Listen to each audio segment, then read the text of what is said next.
નમસ્કાર, હું જતીન ભંડારી, શેઠ આરજેજે હાઈસ્કૂલ વલસાડ. આજે આપની સમક્ષ ધોરણ 12 ભાગ 2નું 5મું પ્રકરણ વનસ્પતિઓમાં વૃદ્ધિ અને વિકાસ સંદર્ભે નીટની પરીક્ષા માટે કેવી રીતે તૈયારી કરી શકાય તેના માર્ગદર્શન માટે ઉપસ્થિત છું. મિત્રો, વિષય વસ્તુની ચર્ચા કરીએ એ પહેલાં નીટની પરીક્ષા અંગે વિદ્યાર્થીઓમાં એક જે ભયનું વાતાવરણ જોવા મળે છે એના માટે બે વાત કરવી છે. તમે આખું વર્ષ સખત મહેનત કરી હોય અને હેતુલક્ષી પરીક્ષાઓ કેટલી બધી તમે અત્યાર સુધીમાં આપી હોય, તો પછી આ નીટની પરીક્ષા માટે કોઈક વિશેષ ચિંતા કરવાની જરૂર નથી. તમે ખૂબ સારી રીતે વિષય વસ્તુ તૈયાર કરેલ છે અને એ વિષય વસ્તુ આધારિત જ પ્રશ્નો પૂછાતા હોય તો પછી એમાં ભયને કે ચિંતાને કોઈ અવકાશ જ ના હોય.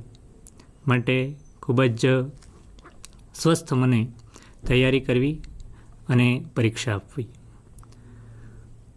આ તૈયારીના ભાગરૂપે વિષય વસ્તુથી તો આપણે પરિચિત હોઈએ જ છીએ અને આ જ બાયસેકના માધ્યમ દ્વારા તમામ પ્રકરણોની પણ અહીંથી ખૂબ જ રસપૂર્વક એની પ્રસ્તુતિ કરવામાં આવી છે.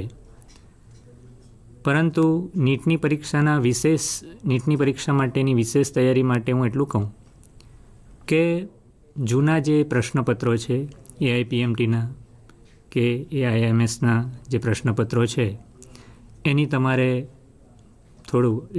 થોડો અભ્યાસ કરવો જોઈએ, જેથી કરીને આવી પરીક્ષા માટેના પ્રશ્નો કેવા પૂછાઈ શકે તેનો આપણને ખ્યાલ આવે.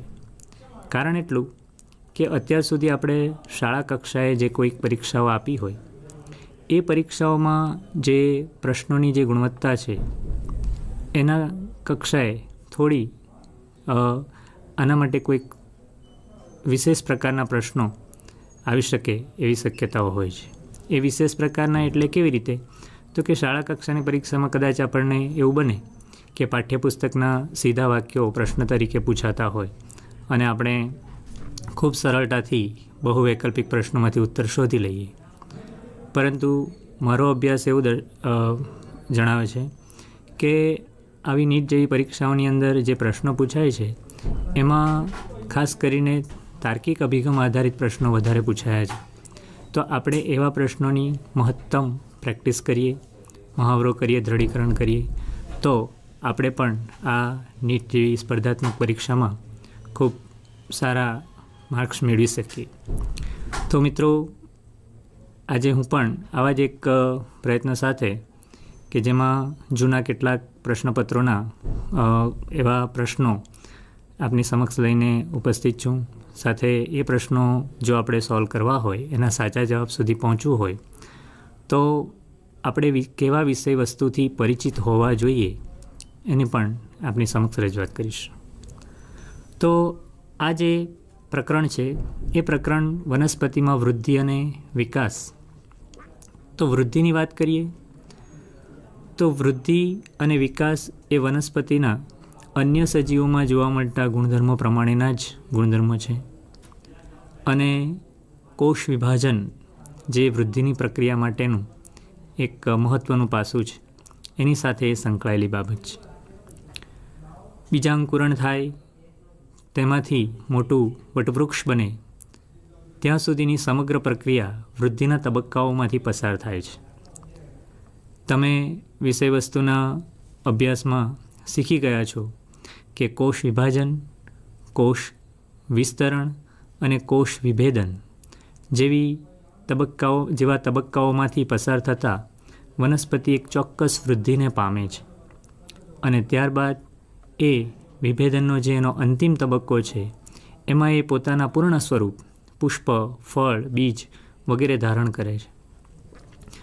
આ સમગ્ર ઘટનામાં આપણે અભ્યાસની સરળતા ખાતર અથવા તો આપણને વધુ સમજ પડે તે હેતુસર વનસ્પતિની આ વૃદ્ધિને 3 તબક્કામાં વહેંચી છે. સાથે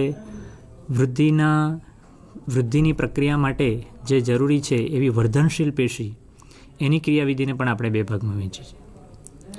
પ્રાથમિક વૃદ્ધિ અને દ્વિતીયક વૃદ્ધિ વનસ્પતિ અંગો મૂળ પ્રકાંડ લંબાઈમાં વધારો કરે એ વનસ્પતિની પ્રાથમિક વૃદ્ધિ તરીકે આપણે વર્ણવીએ છીએ અને ત્યાર પછી વનસ્પતિ અક્ષની જાડાઈમાં વધારો થાય એ દ્વિતીયક વૃદ્ધિ તરીકે આપણે એને કલ્પીએ છીએ. પ્રાથમિક વૃદ્ધિ માટે અને દ્વિતીયક વૃદ્ધિ માટે બંને માટે વર્ધનશીલ પેશી જ જવાબદાર છે, પરંતુ એ વર્ધનશીલ પેશીના જે સ્થાન છે અને એની જે ક્રિયાવિધિ છે એ થોડી જુદી પડે. અગ્રસ્ત વર્ધનશીલ પેશીને કારણે વનસ્પતિ અક્ષ લંબાઈમાં વધારો કરે, મૂળ જમીનમાં ઊંડે ઉતરતું જાય, પ્રરોતંત્ર પ્રકાશ પ્રાપ્તિ સુધી હવામાં વિસ્તરણ પામે અને એધા પાર્શ્વસ્થ વર્ધનશીલ પેશી તરીકે ઓળખાતી આ વર્ધનશીલ પેશી વાહ્યેધા ત્વક્ષેધા કે જે વનસ્પતિના અક્ષના જાડાઈમાં વધારો પ્રેરે અને એ રીતે એની દ્વિતીયક વૃદ્ધિ થાય. અને આ વૃદ્ધિ દરમિયાન એમાં જે વિવિધતા વણાંકો વનસ્પતિના આ વૃદ્ધિ ઉપર જે અન્ય બાહ્ય પરિબળો પ્રકાશ, તાપમાન, ઓક્સિજન, પાણી, જમીન એ અસર કરતા હોય, સાથે સાથે પ્લાન્ટ ગ્રોથ રેગ્યુલેટર્સ એટલે વનસ્પતિ અંતઃસ્ત્રાવો તે પણ અસર કરતા હોય. આમ આંતરિક અને બાહ્ય પરિબળની અસર હેઠળ વનસ્પતિઓ વૃદ્ધિ કરે છે. તો આ વૃદ્ધિના વનસ્પતિના જે ભાગો છે એના સંદર્ભે અત્યાર સુધીમાં જે પ્રશ્નો પૂછાયા છે અને કેવા પ્રશ્નો પૂછાઈ શકે એની છણાવટ સાથે જોઈએ તો આપની સમક્ષ એક પ્રશ્ન મૂકું છું વૃદ્ધિ સંદર્ભે. આ આગળને 2011ની એક સ્પર્ધાત્મક પરીક્ષામાં પૂછાયેલો પ્રશ્ન છે. પ્રશ્ન છે, વનસ્પતિ વૃદ્ધિ અવ્યાખ્યાયિત રીતે પૂર્ણપણે થાય છે અને કારણ જે છે વનસ્પતિઓ તેમના જીવનના સમગ્ર તબક્કે સતત વૃદ્ધિની ક્ષમતા ધરાવે છે. આ જે પ્રશ્ન છે એ પ્રશ્ન એસેરેશન અને રીઝન ટાઈપનો છે કે જેમાં વિધાન અને કારણ બે આપેલ છે, જેમાં આપણે આવા પ્રશ્નમાં પ્રથમ તો એ નક્કી કરવાનું થાય કે આ બંને વિધાન અને કારણ જે છે એ સાચા છે કે ખોટા છે. જો એ સાચા છે એવું નક્કી થાય તો ફરી પાછી આપણી પાસે એક બીજો વિકલ્પ વિચારવાનો રહે અને તે કે આ કારણ એ વિધાન એ માટેની સમજૂતી ગણવી કે ના ગણવી. એટલે આ પ્રકારના પ્રશ્નો જે છે એ આમ જોવા જઈએ તો ખૂબ વિચાર માંગી લેતા હોય છે અને એટલા માટે જ પ્રથમ તો એ વિધાનો કે કારણ સાચા છે કે ખોટા એ આપણે નક્કી કરીએ. તો વિધાન જે લખેલું છે વનસ્પતિ વૃદ્ધિ અવ્યાખ્યાયિત રીતે પૂર્ણપણે થાય છે. તો વનસ્પતિ અને પ્રાણી આ બે સજીવો માટે વૃદ્ધિ માટે આપણે એવું જાણીએ છીએ કે વનસ્પતિમાં આજીવન વૃદ્ધિ થતી રહેતી હોય છે. અગ્રકલિકા, કક્ષકલિકા, મૂલાગ્ર, પ્રરોહાગ્રના ભાગે જે કંઈક વર્ધનશીલ પેશી છે એમાં સતત કોષ વિભાજનને કારણે એના અક્ષમાં સતત વધારો થાય છે. એ લંબાઈમાં અવિરત વૃદ્ધિ પામે છે. સાથે સાથે એમાં આવેલી એધા, મેં આગળ વાત કરી તે પ્રમાણે એધાની ક્રિયાશીલતાને કારણે દ્વિતીયક વૃદ્ધિ પણ સતત થાય છે. એટલે વનસ્પતિમાં અમર્યાદિત વૃદ્ધિ થાય છે, જ્યારે પ્રાણીની અંદર અમુક વય બાદ વૃદ્ધિ જે છે એ અટકી જાય છે. અટકી જાય એવું ના કહીએ તો પણ અતિમંદ થઈ જાય છે એવું આપણે કહી શકીએ. અને લંબાઈના બાબતે તો આપણે અટકી જાય છે એવું કહી શકીએ પ્રાણીઓ માટે. તો વનસ્પતિમાં સતત વૃદ્ધિ થાય છે અગ્રકલિકા અને કક્ષકલિકા એટલે કે અગ્રસ્ત વર્ધનશીલ પેશીના સતત સક્રિયતાને કારણે. માટે આ પ્રશ્નનું જે વિધાન છે કે વનસ્પતિ વૃદ્ધિ અવ્યાખ્યાયિત રીતે પૂર્ણપણે થાય છે તો એ વિધાન સાચું છે. એટલે બેમાંથી એક પહેલું તો સાચું છે એ નક્કી થઈ ગયું. હવે એનું કારણ સાચું છે કે ખોટું તે નક્કી કરીએ અને પછી એની સમજૂતી છે કે નહીં એના પર વિચારીએ. કારણ છે વનસ્પતિઓ તેમના જીવનના સમગ્ર તબક્કે સતત વૃદ્ધિની ક્ષમતા ધરાવે છે. તો અત્યારે મેં તમને કીધું એ પ્રમાણે વનસ્પતિમાં અગ્રસ્ત વર્ધનશીલ પેશીની સતત ક્રિયાશીલતાને કારણે અને પાર્શ્વસ્થ વર્ધનશીલ પેશીની ક્રિયાશીલતાને કારણે પ્રાથમિક અને દ્વિતીયક વૃદ્ધિઓ સતત થતી હોય એટલે આ સતત વૃદ્ધિની ક્ષમતા ધરાવે છે. તો બંને વિધાનો સાચા છે અને અહીં આપણે જે 4 ઓપ્શન છે એના વિકલ્પો કે વિધાન એ અને કારણ આર બંને સાચા છે. આર એની સાચી સમજૂતી છે. વિધાન બી, વિધાન એ અને કારણ આર બંને સાચા છે. આર એની સાચી સમજૂતી નથી. સી ઓપ્શન વિધાન એ સાચું છે, કારણ આર ખોટું છે, અને ડી ઓપ્શન વિધાન એ અને કારણ આર બંને ખોટા છે. તો આ 4 ઓપ્શનમાંથી આપણે પ્રથમ વિકલ્પ વિધાન એ અને કારણ આર બંને સાચા છે અને આર એ એની સાચી સમજૂતી છે, એને આપણે સાચા જવાબ તરીકે સ્વીકારીશું.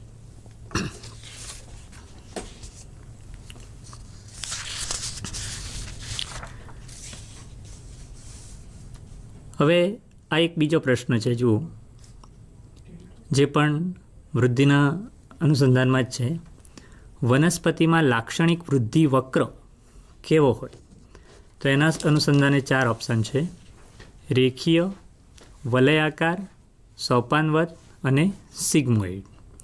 તો એ જે લાક્ષણિક વૃદ્ધિ વક્ર વનસ્પતિનો કેવો હોય, તો એના માટે આપણે જે એક થિયરી ભણી ગયા છે વૃદ્ધિ દરની, એને થોડી ટૂંકમાં જોઈ લઈએ.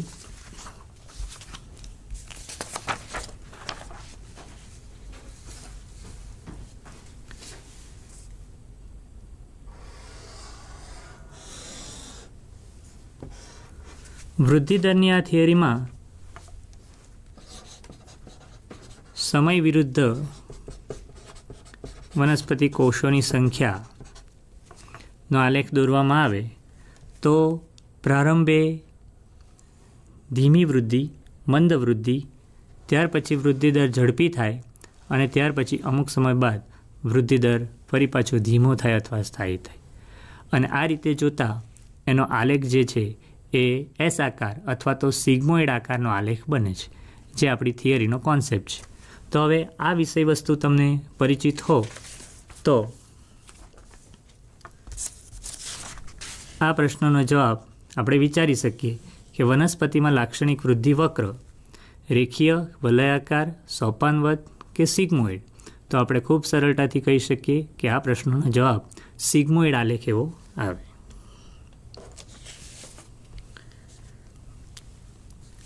ત્યાર પછી આપણા ટેક્સ્ટબુકની અંદર વનસ્પતિના વૃદ્ધિ સંબંધિત બીજા બે વક્ર આપેલા છે, ભૌતિક વૃદ્ધિ વક્ર અને ગાણિતિક વૃદ્ધિ વક્ર. તો એના વિષય વસ્તુની ટૂંકમાં જોઈએ. પ્રથમ ગાણિતિક વૃદ્ધિ વક્ર. ગાણિતિક વૃદ્ધિ વક્ર વનસ્પતિ અક્ષ માટે આપણે વિચારીએ છીએ. તો સમજો કે મૂળ અને પ્રરોહ. મૂળ જમીનની અંદર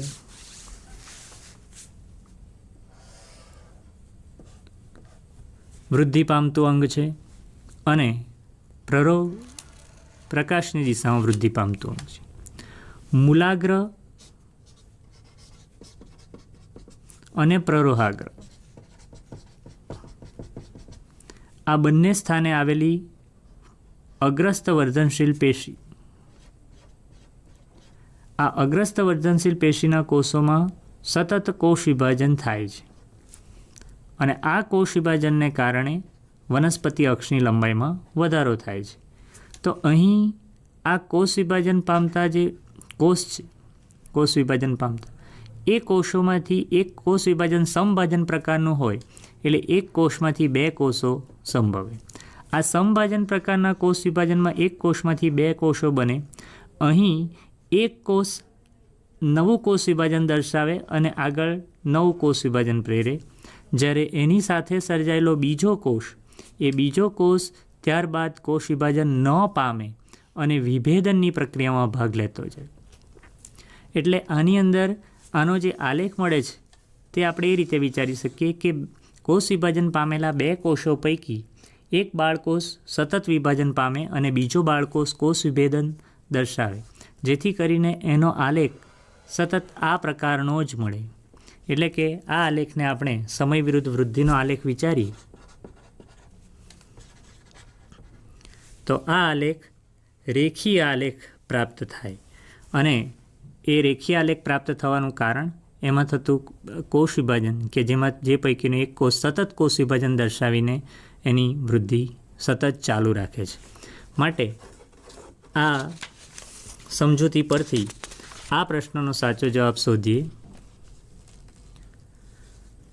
સમવિભાજનને અનુસરીને સર્જાતા બંને બાળકોષો વિભાજન ક્ષમતા ધરાવતા હોય તો વૃદ્ધિ આલેખ કેવો મળે? તો વૃદ્ધિ આલેખ ઓપ્શન એમાં, બીમાં, સીમાં અને ડીમાં તમે એનો આલેખનો આકાર જોઈ શકો અને અત્યારની સમજૂતી પ્રમાણે એ બી ઓપ્શન એના માટે આપણે સાચા જવાબ તરીકે વિચારી શકીએ.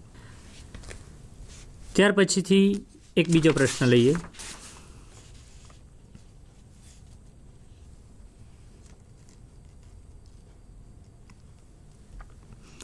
અત્યારે આ જે પ્રશ્ન હતો અને અત્યારે જે તમને સમજૂતી આપી એ સમજૂતી આધારિત જ આ પ્રશ્નનો પણ જવાબ મળી જાય એવું છે.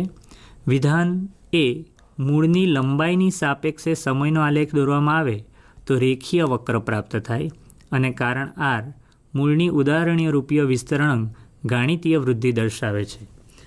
મિત્રો, અત્યારે જે તમને સમજ આપી આ આલેખની, એ આલેખમાં આનો જવાબ સમાયેલો છે. આ પ્રકારનો જે વૃદ્ધિ આલેખ મળે છે એને ગાણિતીય વૃદ્ધિ આલેખ તરીકે ઓળખવામાં આવે છે અને મૂળની લંબાઈમાં થતી વૃદ્ધિ સમય સાથે એ સતત વૃદ્ધિ જેને પરિણામે આ પ્રકારનો આલેખ મળે છે. તો આ જ સમજૂતી સાથે આમાંથી જવાબ મળશે. તો વિધાન એ અને કારણ આર બંને સાચા છે કે બેમાંથી એક ખોટું છે? તો મેં આ તમને આગળ કીધું તેમ જ્યારે એસેરેશન અને રીઝન પ્રકારના પ્રશ્નો હોય ત્યારે આપણે પ્રથમ તો એ નક્કી કરવું પડે કે બંને વિધાનો સાચા છે કે ખોટા છે. તો મૂળની લંબાઈની સાપેક્ષે સમયનો આલેખ દોરવામાં આવે તો રેખીય વક્ર પ્રાપ્ત થાય, વિધાન સાચું છે. અને મૂળની ઉદાહરણીય રૂપીય વિસ્તરણ ગાણિતીય વૃદ્ધિ દર્શાવે. જો આ રીતે સતત વૃદ્ધિ દર્શાવતો આલેખ એ ગાણિતીય વૃદ્ધિ કહેવાતો હોય તો આ કારણ આર પણ સાચું છે અને તેથી આપણે કહી શકીએ કે વિધાન એ અને કારણ આર બંને સાચા છે અને આર એ એની સાચી સમજૂતી છે.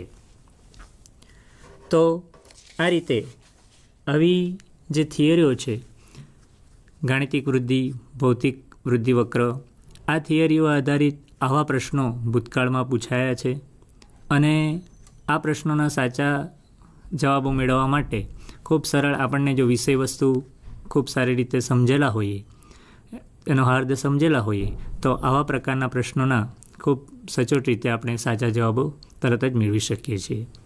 હવે વૃદ્ધિ સંદર્ભે એક ટેક્સ્ટબુકની અંદર થિયરી છે મૂળના વૃદ્ધિ પ્રદેશો, કે જેની અંદર વિભાજન પ્રદેશ, વિસ્તરણ પ્રદેશ, પરિપક્વન પ્રદેશ, એ પ્રકારે જુદા જુદા પ્રદેશો સાથેની એક થિયરી આપણા અભ્યાસક્રમમાં છે. તો એ આધારિત એક પ્રશ્ન અહીં મૂકું છું. તે વિષય વસ્તુ કંઈક આ છે: ભૂમિગત મૂળ એ મૂળના ટોચ પ્રદેશના જે કોષો છે એ ટોચ પ્રદેશના કોષો સતત કોષ વિભાજન દર્શાવે છે. ત્યાર પછીના કોષો કદમાં વધતા જાય છે, કોષ વિભાજન દર્શાવતા નથી. અને ત્યાર પછીના જે કોષો, ત્યાર પછીનો વિસ્તાર કે જે વિભેદન પામી રહેલો હોય છે, આ વિસ્તાર વિસ્તરણ પામી રહેલો હોય છે. તો અહીં જે પ્રશ્ન છે કે મૂળના કયા પ્રદેશમાં ચયાપચય ઝડપી હોય છે? સ્વાભાવિક જ જ્યાં કોષોમાં કોષ વિભાજન સક્રિય દરે ચાલતું હોય ત્યાં ચયાપચયનો દર મહત્તમ હોય છે. એટલે આ પ્રશ્નનો જવાબ મેળવવા માટે આપણે ક્યાં કોષ વિભાજન સક્રિય રીતે ચાલે છે તે વિચારીએ તો એ કોષ વિભાજન પ્રદેશ હોય, જેથી કરીને આ પ્રશ્નનો જવાબ મેળવવા માટે ફરી પાછા એના વિકલ્પો જોઈએ. નિર્માણ પ્રદેશ એટલે જ જ્યાં કોષ વિભાજન સતત ચાલતું હોય તે. વિસ્તરણ પ્રદેશ એટલે બીજો એના ઉપરનો ભાગ છે અને પરિપક્વન પ્રદેશ એટલે સૌથી ટોચનો ભાગ છે. તો અહીં સાચો જવાબ આવશે મૂળનો નિર્માણ પ્રદેશ, કે જ્યાં ચયાપચય ખૂબ ઝડપી હોય છે. હવે આપણા આ પાઠમાં વનસ્પતિ અંતઃસ્ત્રાવો વિશેનું પણ એનું વર્ણન કરેલું છે. ઓક્ઝિન, જિબ્રેલિન, સાઇટોકાઇનિન, એબ્સિસિક એસિડ અને ઇથિલિન. તો આ 5 અંતઃસ્ત્રાવો જે વનસ્પતિ અંતઃસ્ત્રાવો તરીકે ઓળખાય છે, વનસ્પતિના વૃદ્ધિ વિકાસ પર એમની પણ ખૂબ જ વ્યાપક અસર જોવા મળે છે. વૃદ્ધિને અવરોધતા, વૃદ્ધિને પ્રેરતા બંને પ્રકારની અસરો આ 5 પ્રકારના અંતઃસ્ત્રાવોમાં વહેંચાયેલી છે. તો એ અંતઃસ્ત્રાવો સંબંધિત અને એની અસરો સંબંધિત જે પ્રશ્નો અત્યાર સુધી પૂછાયા છે અને કેવા પ્રકારના પ્રશ્નો એમાં પૂછાઈ શકે, તો એના થોડા પ્રશ્નો આપણે જોઈએ. અહીં એક પ્રશ્ન છે, નીચેનામાંથી કઈ ક્રિયા ઓક્સિજનના પ્રમાણમાં ઘટ પડવાથી અસરગ્રસ્ત થતી નથી? એટલે આ પ્રશ્ન એવું કહેવા માંગે છે કે ઓક્સિજન જે વનસ્પતિ માટે વૃદ્ધિ પ્રેરક અંતઃસ્ત્રાવ છે, એ વૃદ્ધિ પ્રેરક અંતઃસ્ત્રાવની અસરો આપણને ખબર હોય તો એ વૃદ્ધિ પ્રેરક અંતઃસ્ત્રાવ ઓક્સિજનની અસરો ખબર હોય તો આમાંથી જે નકારાત્મક પ્રશ્ન પૂછેલ છે કે એની કઈ અસર નથી, એટલે એક સીધી સમજૂતી એવી થાય કે આ 4 અસરો જે છે એ 4 અસરોમાંથી આપણે એ અસર શોધી કાઢવાની છે કે જે ઓક્સિજનના કાર્યક્ષેત્રમાં આવતી નથી. બીજા શબ્દમાં ઓક્સિજન એ કાર્ય માટે જવાબદાર અંતઃસ્ત્રાવ નથી. તો એ 4 ઓપ્શન જોઈ લઈએ. ઓપ્શન એ છે પર્ણનું અધઃસ્પંદન, ઓપ્શન બી મૂળનું જમીનમાં પ્રવેશવું, ઓપ્શન સી સૂર્યમુખીના પુષ્પની સૂર્યપ્રકાશની દિશા તરફ ગતિ, અને ઓપ્શન ડી પ્રરોહની સૂર્ય દિશા તરફ ગતિ. તો મિત્રો, તમે ઓક્સિજનની વનસ્પતિ પર થતી અસરોનો જો અભ્યાસ કર્યો હોય અને એની અસરોને ધ્યાનમાં રાખી હોય તો એ અસરોની અંદર અસ્થાનિક મૂળ સર્જન અને એની વૃદ્ધિ એ અસર એના આવે છે, અને પ્રકાશાનુવર્તન પ્રેરું ઓક્સિજનની અસર હેઠળ એ અસર પણ આવે છે. તો આ 4 ઓપ્શનમાંથી પર્ણનું અધઃસ્પંદન આ ઓક્સિજનના કાર્યમાં આવતું નથી, એટલે આપણે એવું કહી શકીએ કે ઓપ્શન એ કે જે પર્ણનું અધઃસ્પંદન એ ઓક્સિજનની અસર નથી. હવે એક થિયરી છે વાસંતીકરણ. વાસંતીકરણ થિયરીમાં આપણે કંઈક એવું શીખી ગયા કે વનસ્પતિમાં ઝડપી બીજાંકુરણ પ્રેરવું હોય તો તો બીજને ચોક્કસ નીચા તાપમાને લઈ જઈએ તો તેમાં કુદરતી રીતે જે જલ્દી બીજાંકુરણ નથી થતું એને આપણે પ્રેરી શકીએ અને ઝડપથી પુષ્પસર્જન થઈ જાય, ઝડપથી ફળસર્જન થઈ જાય. હવે બીજાંકુરણ કુદરતી રીતે ઝડપથી ન પ્રેરાતું હોય તો તેના માટેના પણ ઘણા બધા કારણો છે, અને એ કારણોનો પણ તમે અભ્યાસ કરી ગયા છો કે ભ્રૂણ સંબંધિત કોઈક ખામી હોઈ શકે, બીજાવરણ સંબંધિત કોઈક અવરોધ હોઈ શકે, વનસ્પતિમાં જે વૃદ્ધિ પ્રેરક અંતઃસ્ત્રાવ છે એની ઉણપ હોઈ શકે. તો આવા ઘણા કારણોસર બીજાંકુરણ ન થતું હોય. વાસંતીકરણ આવી કુદરતી અનિશ્ચિતતાને ટાળે છે. અહીં એક પ્રશ્ન એના સંદર્ભમાં છે, કયો અંતઃસ્ત્રાવ વાસંતીકરણના સ્થાને વાપરી શકાય છે? તો વાસંતીકરણના સ્થાને વાપરવાનો છે અંતઃસ્ત્રાવ, એટલે આપણે આ પ્રશ્ન કદાચ વાંચીને વિદ્યાર્થીઓને એમ થાય કે વાસંતીકરણ અને આમાં તો કોઈક અંતઃસ્ત્રાવ તો થિયરીમાં લખેલા જ નથી વાસંતીકરણને સ્થાને. મિત્રો, અહીં જ આપણે આવા જ પ્રશ્નોમાં વિચારવાનું હોય છે કે આ પ્રશ્નની લિંક ક્યાં મળે છે. માટે ફરીથી એકવાર આ બધા જે ઓપ્શનમાં અંતઃસ્ત્રાવ લખેલા છે એ દરેકે દરેક અંતઃસ્ત્રાવની અસરો આપણે એને તૈયાર કરી દેવી જોઈએ, અને તો જ આપણે એના સંબંધિત પ્રશ્નો એને સરળતાથી ઉકેલી શકીએ.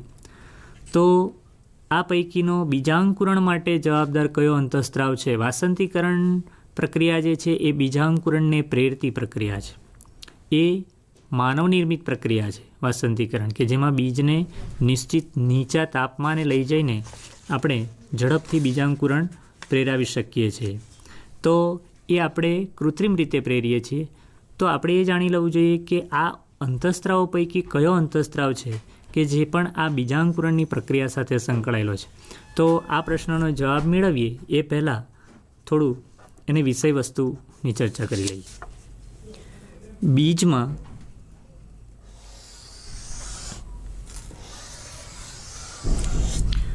ભ્રૂણ સમાવિષ્ટ હોય છે.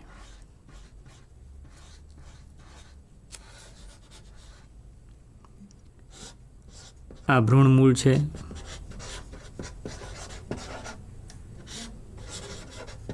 અધ્રાક્ષ ઉપરાક્ષ, ભ્રૂણાગ્ર. બીજમાં આ સમાયેલું ભ્રૂણ ક્યારે સક્રિય થાય અને ક્યારે ભ્રૂણ મૂળમાંથી પ્રાથમિક મૂળનું સર્જન થાય એનો આધાર બાહ્ય પર્યાવરણ પર તો છે જ, પરંતુ આંતરિક બાબત, બીજની આંતરિક બાબત પર પણ એનો આધાર રહેલો છે, અને તે છે એબ્સિસિક એસિડ અને જિબ્રેલિક એસિડ. આ બે અંતઃસ્ત્રાવોની હાજરી કે ગેરહાજરી. એબ્સિસિક એસિડ અંતઃસ્ત્રાવ બીજાંકુરણની પ્રક્રિયાને અવરોધતો અંતઃસ્ત્રાવ છે.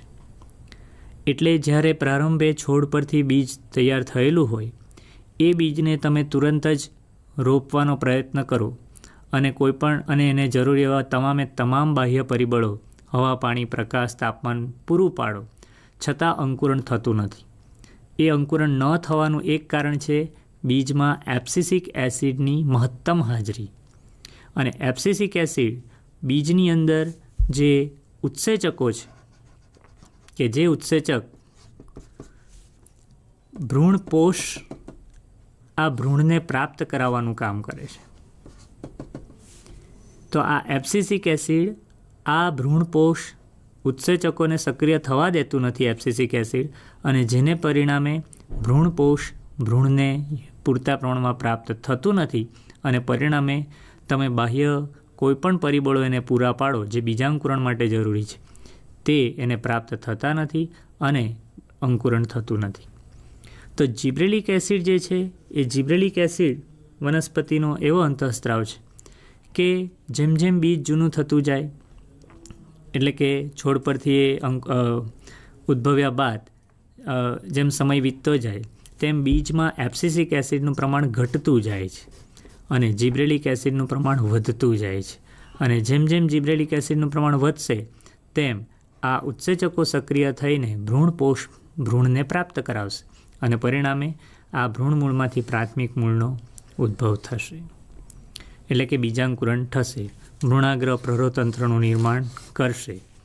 એટલે એક જ શબ્દમાં આ આખી વાતને કહી દઈએ તો એબ્સિસિક એસિડને સ્થાને જ્યારે જિબ્રેલિક એસિડ આવે ત્યારે બીજાંકુરણ પ્રેરાય છે, અને એથી આપણે એવું કહી શકીએ કે જિબ્રેલિન અથવા જિબ્રેલિક એસિડ એ બીજાંકુરણને પ્રક્રિયાને પ્રેરતો અંતઃસ્ત્રાવ છે. હવે આ વાત આપણે જો સમજી લીધી હોય, આ વિગતથી આપણે માહિતગાર હોય, આ જે પ્રશ્ન છે આપણી સામે કે કયો અંતઃસ્ત્રાવ વાસંતીકરણના સ્થાને વાપરી શકાય, તો મેં તમને શરૂઆતમાં કહી દીધું છે કે વાસંતીકરણ બીજાંકુરણની પ્રક્રિયાને પ્રેરવા માટેનું છે. તો આ બીજાંકુરણની પ્રક્રિયા સંબંધિત આમાંથી જે અંતઃસ્ત્રાવ આવશે એ આવશે જિબ્રેલિન, અને એટલે જ આ 4 બહુવિકલ્પમાંથી આપણે સાચો જવાબ તરીકે જિબ્રેલિનને પસંદ કરી શકાય. આ જ વિષય વસ્તુ આધારિત એક બીજો પ્રશ્ન 2013 AIPMTમાં પૂછાઈ ચૂકેલો છે, તો એ પ્રશ્ન પર જરા નજર કરીએ. પ્રશ્ન પૂછેલ છે કે બીજાંકુરણ દરમિયાન બીજમાં સંગ્રહ પામેલ ખોરાકનું કોના વડે ચયાપચય થાય છે. તો અત્યારે જે મેં તમને આ થિયરી સમજાવી કે જેમાં તમને બતાવ્યું છે કે બીજમાં જિબ્રેલિક એસિડ અને એબ્સિસિક એસિડ આ બેના પ્રમાણ ઉપર બીજાંકુરણ આધારિત છે. જ્યાં સુધી બીજમાં એબ્સિસિક એસિડનું પ્રમાણ હશે ત્યાં સુધી બીજાંકુરણની પ્રક્રિયા અવરોધાશે, અને જ્યારે જિબ્રેલિક એસિડનું પ્રમાણ વધશે ત્યારે બીજાંકુરણ થશે.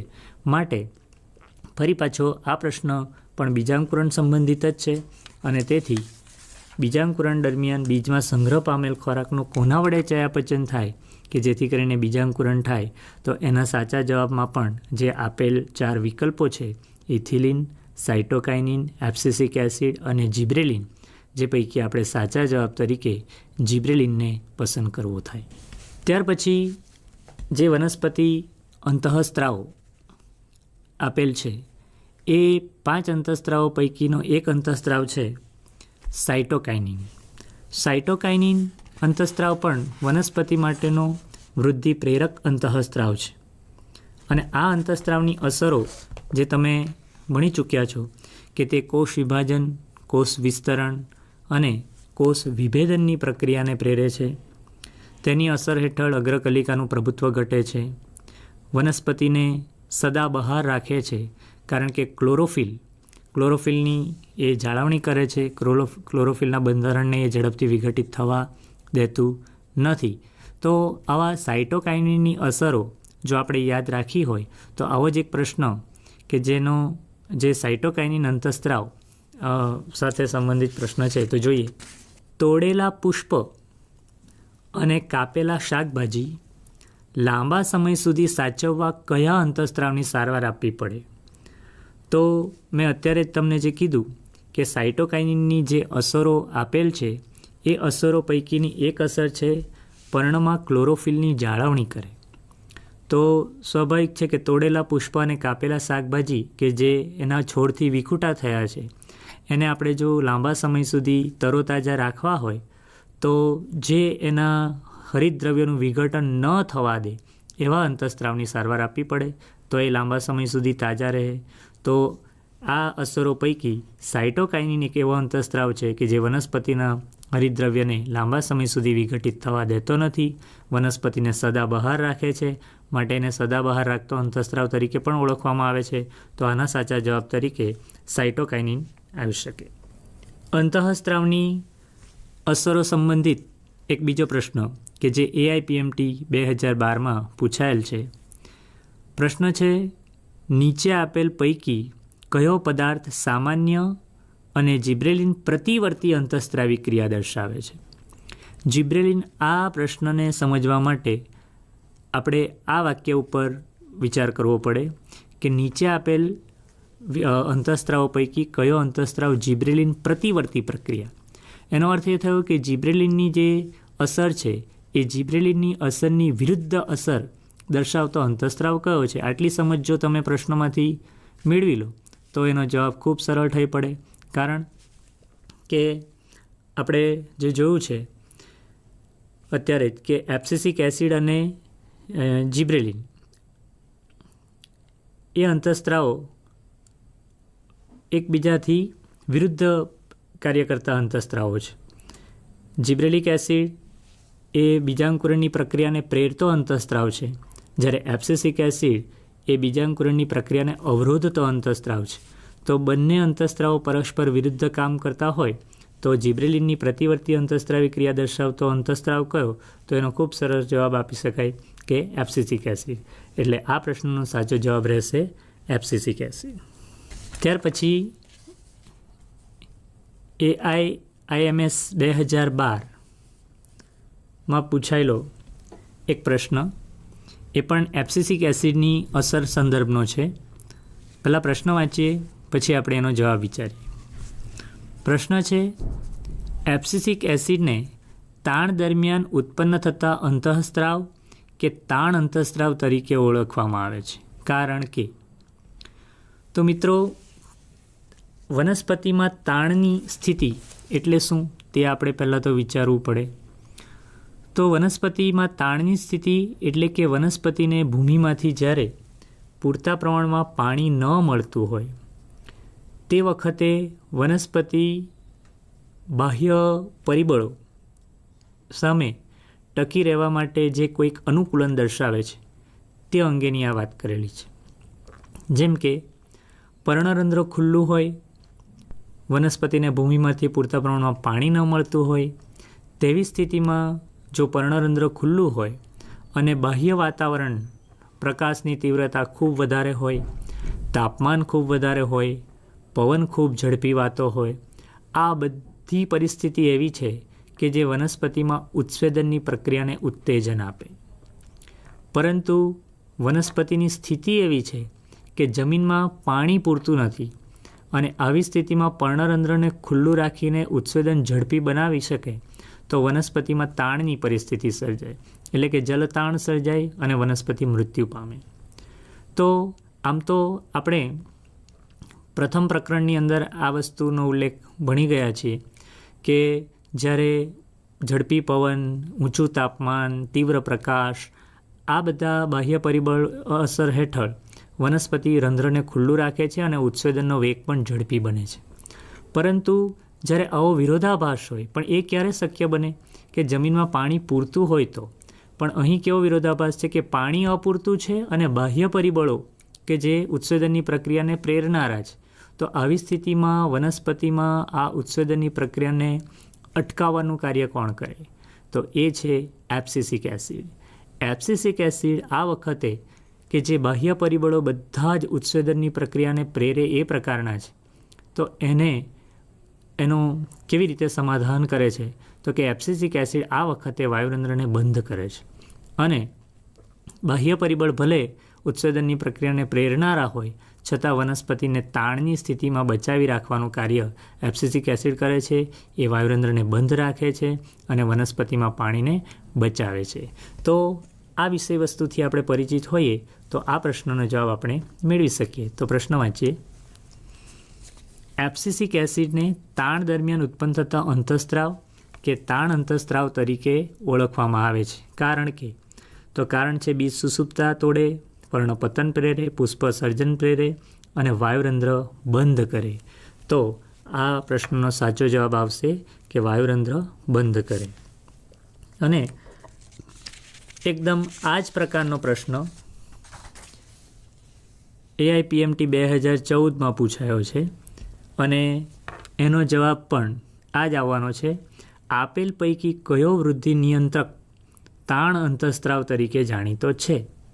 તો એક છે ઇથિલિન, બીજો છે જિબ્રેલિક એસિડ, ત્રીજો ઇન્ડોલ એસિટિક એસિડ એટલે કે ઓક્ઝિન અને ચોથો છે એબ્સિસિક એસિડ. તો એબ્સિસિક એસિડ ફરી પાછો એનો એ જ જવાબ આવશે, એબ્સિસિક એસિડ. હવે એક બીજો પ્રશ્ન છે કે જે પણ વનસ્પતિમાં જે વૃદ્ધિ અંતઃસ્ત્રાવો છે એ વૃદ્ધિ અંતઃસ્ત્રાવોની અસરો જો આપણને ખબર હોય તો એ પ્રશ્નનો જવાબ સરળતાથી આપણે ઉકેલી શકીએ એ પ્રકારનો છે. તો વૃદ્ધિ અંતઃસ્ત્રાવોની અસર સંદર્ભનો એક પ્રશ્ન છે. જુઓ, આપેલ વિધાનમાંથી સાચું વિધાન પસંદ કરો. સાઇટોકાઇનિન જીર્ણતા દૂર કરે છે. બીજું, ઓક્ઝિન અગ્રીય પ્રભાવિતા માટે જવાબદાર છે. ત્રીજું, ઇથિલિન બીજના બીજાંકુરણ માટે જરૂરી છે. અને ચોથું, જિબ્રેલિન ક સમયે પર્ણપતન કરાવે છે. તો મિત્રો આ 4 વાક્યો આપેલા છે, 4 વિધાન જે આપેલા છે એ 4 વિધાનમાંથી આપણે પ્રથમ તો કયા વિધાન સાચા છે અને કયા વિધાન ખોટા છે એ નક્કી કરી લઈએ એટલે નીચેના ABCD 4 ઓપ્શનમાંથી આપણે સાચો જવાબ મેળવી શકીશું. તો પ્રથમ છે સાઇટોકાઇનિન જીર્ણતા દૂર કરે છે. તો સાચી વાત છે. અત્યારે જ મેં તમને થોડી મિનિટ આગળ કહ્યું કે સાઇટોકાઇનિન વનસ્પતિને સદાબહાર રાખતો અંતઃસ્ત્રાવ છે અને જેથી કરીને એ વનસ્પતિમાં હરિતદ્રવ્યના વિઘટનને અટકાવે છે. તો આ વિધાન સાચું છે. બીજું વિધાન છે ઓક્ઝિન અગ્રીય પ્રભાવિતા માટે જવાબદાર છે. તો ઓક્ઝિનની અસરો તમે વાંચી હશે અને એ અસરો પૈકી એક અસર લખેલી છે કે તે અગ્રીય પ્રભાવિતાને પ્રેરે છે, એટલે કે અગ્રકલિકાની વૃદ્ધિને પ્રેરે છે. તો આ વિધાન પણ સાચું છે. ઇથિલિન બીજના બીજાંકુરણ માટે જરૂરી છે. બીજના બીજાંકુરણ માટે ઇથિલિન નહીં પરંતુ જિબ્રેલિન જરૂરી છે, એટલે ત્રીજું વિધાન જે છે એ ખોટું છે. અને જિબ્રેલિન ક સમયે પર્ણપતન કરાવે છે. જિબ્રેલિન પર્ણપતન પ્રેરતો અંતઃસ્ત્રાવ નથી, તેથી આ વિધાન પણ ખોટું છે. એટલે આપણે એનો સાચો જવાબ વિચારી શકીએ કે આ 4 આપેલ વિધાન પૈકી વિધાન 1 અને વિધાન 2 એ સાચા વિધાનો છે. માટે આ પ્રશ્નનો સાચો જવાબ ઓપ્શન એ રહેશે. તો અત્યાર સુધીના જે પ્રશ્નો થોડા જોયા એ પ્રશ્નોમાં આપણે ઓક્ઝિન, જિબ્રેલિન, સાઇટોકાઇનિન, એબ્સિસિક એસિડ અને ઇથિલિન એની વાત કરી અને એના અસરો આધારિત પ્રશ્નોની આપણે વિગતો જોઈ. તો આ 5 અંતઃસ્ત્રાવો વનસ્પતિમાં 5 જ આ અંતઃસ્ત્રાવો મુખ્ય છે. જે 5 અંતઃસ્ત્રાવો પૈકી આપણે એટલું તારણ અલગ તારવી શકીએ કે 5 અંતઃસ્ત્રાવો પૈકી ઓક્ઝિન, જિબ્રેલિન અને સાઇટોકાઇનિન એ વનસ્પતિની વૃદ્ધિને પ્રેરતા અંતઃસ્ત્રાવો છે કે જેની અસર થકી વનસ્પતિમાં વૃદ્ધિ પ્રેરાય છે. જ્યારે સાઇટોકાઇનિન અને ઇથિલિનની અસરો જે તમે ટેક્સ્ટબુકમાં અલગથી એની અસર તરીકે પણ આપેલ છે, તો તે વનસ્પતિની વૃદ્ધિને અવરોધે છે. એટલે આપણે આ 5 અંતઃસ્ત્રાવોમાંથી 2 ગ્રુપ પાડવા હોય કે વૃદ્ધિની પ્રક્રિયાને પ્રેરતા કે અવરોધતા અંતઃસ્ત્રાવો કયા, તો ખૂબ સરળતાથી કરી શકીએ. ઓક્સિન, જિબ્રેલિન અને સાઇટોકાઇનિન વૃદ્ધિ પ્રેરક અંતઃસ્ત્રાવ, અને સાઇટોકાઇનિન અને એબ્સિસિક એસિડ અને ઇથિલિન એ વૃદ્ધિની પ્રક્રિયાને અવરોધતા અંતઃસ્ત્રાવ. તો આ એક ખૂબ સરળ સવાલ જે AIMS 2013માં પૂછાયેલો સવાલ છે. તે વૃદ્ધિ અવરોધકોનું જૂથ છે. આ 4 જૂથ જે આપેલ છે એમાંથી આપણે નક્કી કરવાનું છે કે વૃદ્ધિની પ્રક્રિયાને અવરોધતા અંતઃસ્ત્રાવો કયા છે. તો ઓક્સિન, જિબ્રેલિન અને સાઇટોકાઇનિન એ વૃદ્ધિની પ્રક્રિયાને પ્રેરતા અંતઃસ્ત્રાવો હોય તો વૃદ્ધિની પ્રક્રિયાને અવરોધતા અંતઃસ્ત્રાવો એબ્સિસિક એસિડ અને ઇથિલિન થાય. તેથી આ પ્રશ્ન જે છે કે તે વૃદ્ધિ અવરોધકોનું જૂથ છે એનો સાચો જવાબ મળે સી, એબ્સિસિક એસિડ અને ઇથિલિન વૃદ્ધિ અવરોધકોનું જૂથ છે. અંતઃસ્ત્રાવોની અસર માંથી પૂછાયેલો આ એક છેલ્લો પ્રશ્ન જે AIMS 2013માં પૂછાયેલો છે. આપેલ પૈકી વનસ્પતિ વૃદ્ધિ નિયંત્રકમાંનો કયો PGRS એટલે પ્લાન્ટ ગ્રોથ રેગ્યુલેટર્સ વનસ્પતિ વૃદ્ધિ અંતઃસ્ત્રાવો મૂળનું નિર્માણ, પુષ્પસર્જન અને બીજરહિત ફળની ઉત્પત્તિને ઉત્તેજે છે? તો મિત્રો, વનસ્પતિ વૃદ્ધિ અંતઃસ્ત્રાવોની જે અસરો છે એ અસરોનો આપણે અભ્યાસ કર્યો જ છે. આપણા ટેક્સ્ટબુકમાં ખૂબ સરસ રીતે એને મુદ્દાસર એની અસરો લખેલી છે. તો એ અસરોને આપણે ખૂબ સારી રીતે યાદ પણ રાખી શકીએ એ પ્રકારની છે. તો એ અસરો યાદ રાખી હોય તો આ પ્રશ્નનો ખૂબ સરળ જવાબ મળી જાય કે આ પૈકીના જે 4 અંતઃસ્ત્રાવો લખેલા છે, જિબ્રેલિન, ઓક્સિન, સાઇટોકાઇનિન, ઇથિલિન, એ પૈકી આ ઉપરની 3 અસરો મૂળનું નિર્માણ, પુષ્પસર્જન અને બીજરહિત ફળ, તો એ 3 અસરો કયા અંતઃસ્ત્રાવ દર્શાવી શકે? તો એનો સાચો જવાબ મળે ઓક્સિન. ઓક્સિન અંતઃસ્ત્રાવ આ 3 અસરો સાથે સંગત બેસતો અંતઃસ્ત્રાવ છે, માટે આ પ્રશ્નનો સાચો જવાબ મળશે ઓક્સિન. હવે બીજની સુસુપ્તતા આ અભ્યાસક્રમમાં જે એક ટૉપિક છે એના સંદર્ભે 1-2 પ્રશ્નની વાત કરીએ. તો એ પહેલાં બીજ સુસુપ્તતા એટલે શું? તો વનસ્પતિને અંકુરણ માટેના વનસ્પતિના બીજને અંકુરણ માટેના બધા જ બાહ્ય પરિબળો એટલે તાપમાન, પ્રકાશ, ઓક્સિજન, પાણી, બધા જ બાહ્ય પરિબળો પ્રાપ્ત હોય છતાં જો બીજાંકુરણ ન થતું હોય તો તે સ્થિતિને બીજની સુસુપ્તતા કહે છે. આ કોન્સેપ્ટ તમને ખબર છે. હવે તો પછી બાહ્ય પરિબળો જવાબદાર નથી એવું માની લેવામાં આવે અંકુરણ માટે, તો આંતરિક એવા કયા પરિબળો હોય? તો તેનું પણ લિસ્ટ આપણા ટેક્સ્ટબુકની અંદર ખૂબ સરસ રીતે આપેલું છે કે બીજાવરણ કઠણ હોય, બીજાવરણ પાણી માટે અપ્રવેશશીલ હોય, વાયુ માટે અપ્રવેશશીલ હોય, અંદર ભ્રૂણ સક્રિય ના થયું હોય, ભ્રૂણને વિસ્તરવા માટે અંદર અવકાશ ના હોય, એબ્સિસિક એસિડની હાજરી હોય, જિબ્રેલિક એસિડ ગેરહાજર હોય, તો આ બધા પરિબળો બીજાંકુરણની પ્રક્રિયાને અવરોધે છે. તો એના નિવારણ કેવી રીતે કરી શકીએ? તો કે એનું નિવારણ કરવા માટેના પણ ઉપાયો ખૂબ સરસ દર્શાવેલા છે કે બીજને કાચ પેપર વડે ઘસીએ તો જેથી કરીને બીજાવરણ પાતળું થાય, પાણી પ્રવેશી શકે, ઓક્સિજન પ્રવેશી શકે. બીજને જિબ્રેલિક એસિડની ટ્રીટમેન્ટ આપીએ, એને જિબ્રેલિક એસિડની અંદર આપણે બોળી રાખીએ તો પણ એમાં જિબ્રેલિક એસિડ અંતઃચૂષણથી દાખલ થાય અને બીજાંકુરણ પ્રેરાય.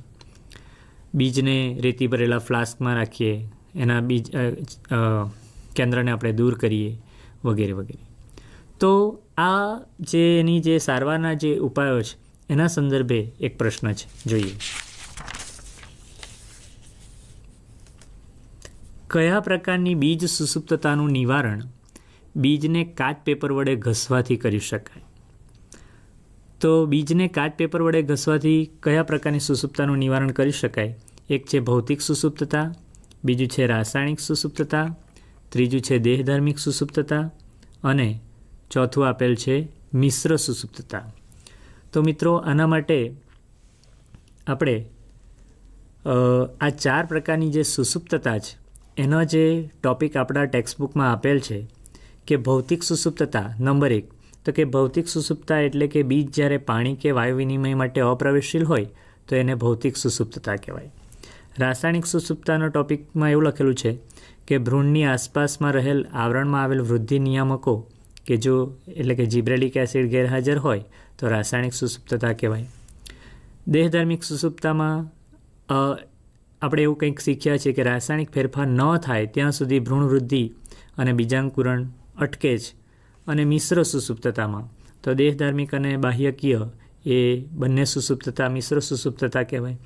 તો આ 4 પ્રકારની જે સુસુપ્તતા છે એ સુસુપ્તતા કઈ કહેવાય એ આપણને ખબર હોય તો આપણે આ ઉપરનો જે પ્રશ્ન છે એ પ્રશ્નનો સાચો જવાબ મેળવી શકીએ.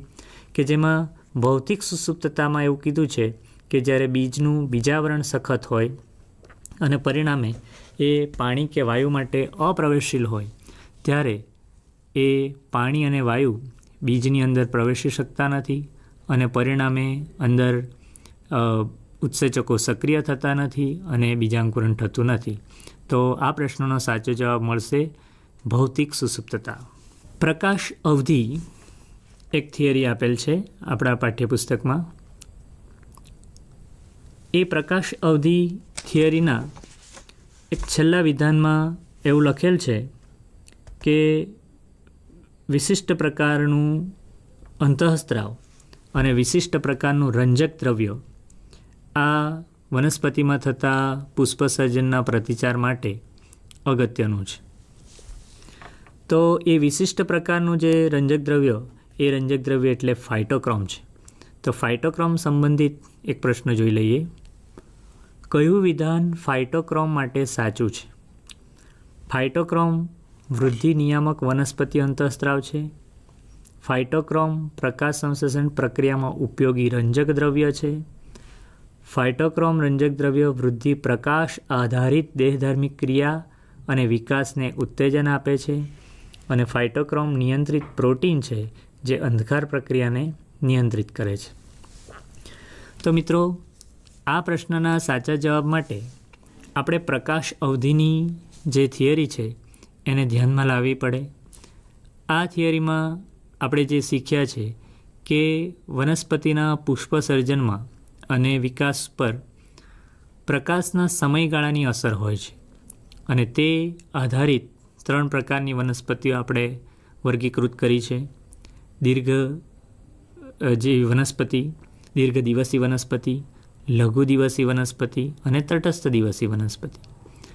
જે વનસ્પતિને નિર્ધારિત સમયથી વધુ સમય માટે પ્રકાશ જોઈએ તો તેને દીર્ઘ દિવસી વનસ્પતિ, જેને પુષ્પસર્જન માટે ઓછા સમય માટે પ્રકાશ જોઈએ તેને લઘુ દિવસી વનસ્પતિ, અને જેના પુષ્પસર્જન પર પ્રકાશના સમયગાળાની કોઈ અસર વર્તાતી નથી તો એને આપણે તટસ્થ દિવસી વનસ્પતિ કહીએ છીએ.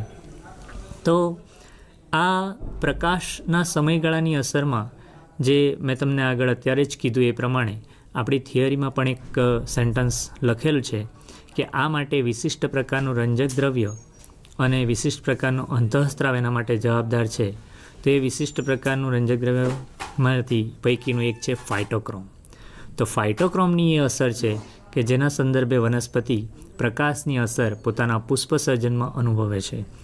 તો આ આધારે આ પ્રશ્નનો સાચો જવાબ આવશે સી, કે રંજક દ્રવ્ય ફાઇટોક્રોમ રંજક દ્રવ્ય વૃદ્ધિ પ્રકાશ આધારિત દેહધાર્મિક ક્રિયા અને વિકાસને ઉત્તેજન આપે છે. આ જ પ્રકાશ અવધિ આધારિત પ્રશ્ન એક AIPMT 2012માં પૂછાઈ ચૂક્યો છે. વનસ્પતિ વૃદ્ધિ નિયંત્રક પર તાપમાન અને પ્રકાશ નિયંત્રકોની વનસ્પતિ પર કોના પર અસર પહોંચે? અગ્રીય પ્રભાવિતા, પુષ્પસર્જન, વાયુરંધ્રની બંધ થવાની ક્રિયા કે ફળ વિસ્તરણ? તો પ્રકાશ સાથે સંબંધિત પુષ્પસર્જન જે પ્રકાશ અવધિ વનસ્પતિ પર પુષ્પના સર્જન ઉપર જે અસર જોવા મળે છે એના સંદર્ભે વિચારતા આ પ્રશ્નનો સાચો જવાબ મળશે પુષ્પસર્જન. અને હવે એક છેલ્લો પ્રશ્ન જે આપણા પાઠ્યપુસ્તકમાં છેલ્લી થિયરી વનસ્પતિમાં હલનચલન સંદર્ભે આપેલ છે એના અનુસંધાને એક પ્રશ્ન છે કે સૂર્યાસ્ત પછીના સમયમાં પર્ણ વળી જવાની ક્રિયા એટલે શું? તો ફોટોટ્રોપિઝમ, ફોટોનેસ્ટી, પ્રકાશાનુચલન કે રસાયણાનુચલન? સૂર્યપ્રકાશની અસર હેઠળ વનસ્પતિના અંગમાં જે હલનચલન પ્રેરાય છે તો તો એ હલનચલન આપણે ફોટોનેસ્ટી તરીકે ઓળખીએ છીએ, જેથી આ પ્રશ્નનો સાચો જવાબ મળશે ફોટોનેસ્ટી. તો મિત્રો, અહીં આ પ્રકરણ સંદર્ભે અત્યાર સુધીની જે AIIMS અથવા તો AIPMT પરીક્ષામાં જે પ્રશ્નો પૂછાયા છે તે પ્રશ્નો અત્યારે આપની સમક્ષ રજૂ કર્યા મેં.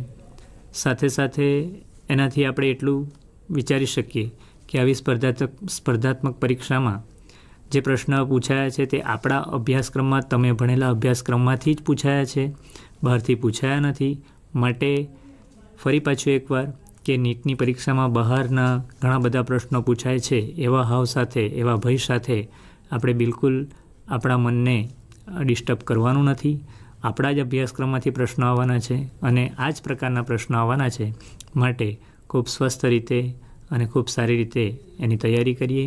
વિષય વસ્તુને તમે બરાબર તૈયાર કરો, જેથી કરીને એમાંથી પ્રશ્નો કોઈ પણ પ્રકારના સીધા કે એપ્લાઇડ પ્રકારના જે પણ પ્રકારના પૂછાય એને આપણે ન્યાય આપી શકીએ અને પ્રશ્નોનો સાચો જવાબ મેળવી શકીએ. તો થેન્ક યુ વેરી મચ.